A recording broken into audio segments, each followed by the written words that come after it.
সেখানে থাকা ছোট্ট ঘর থেকে নাগমণি এবং জাদুর কাঠি নিয়ে ভাঙা কুঁড়ে ঘর এবং সোনালী তেঁতুল গাছের কাছে ফিরে আসে।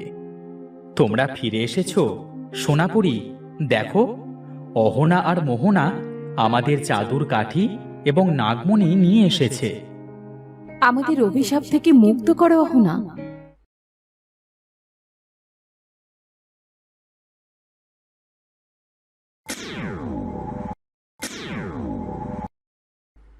দিদি দেখো, পরীরা অভিশাপ মুক্ত হয়ে গিয়েছে।